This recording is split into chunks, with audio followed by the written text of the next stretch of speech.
Hello, young people. My name is Dr. Rogers, and I'm coming to you to talk to you about my book, Change the Narrative, Don't Let the Narrative Change You. I wrote this book with you in mind, and I just want to come by real quick and just talk to you a little bit about my story. From Brooklyn, New York, I was raised in a predominantly black neighborhood, but my mother, she sent me to a predominantly white neighborhood because she wanted me to have a better education. What she didn't understand, what she didn't realize was they didn't treat me the same way I was treated in my own neighborhood. And so I dealt with a lot of issues. Back then, being a dark-skinned male wasn't a popular thing to be. Having full lips, big lips, really wasn't cool back then.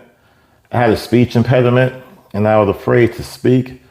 All of these things that I was going through, I really didn't have a toolkit or anybody to kind of help me navigate those spaces.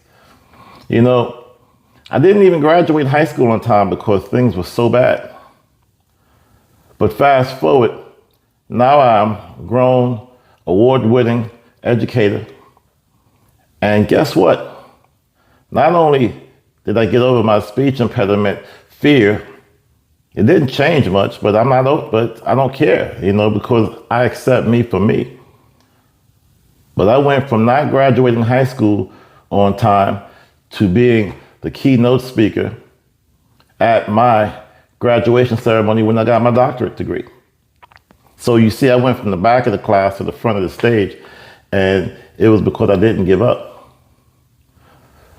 But I started thinking about what could I do to help young people not have to go through some of the things I went through.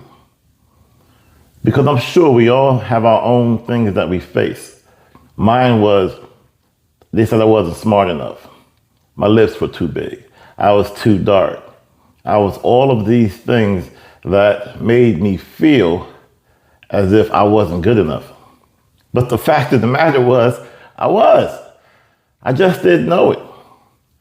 So I wrote this book thinking about all of those life lessons and said, you know what, let me give some young people some tips and some tools that they can use so they don't have to go through what I went through. Inside this book, you'll read about my lived experiences and the lessons that I learned along the way. But also, there's some critical thinking opportunities in here for you to think about your own lives and ask yourself, what can you do differently today so you can get a head start? Life is not easy at any age. And being a young person in today's era can truly be challenging. So I wrote this book hoping that you pick it up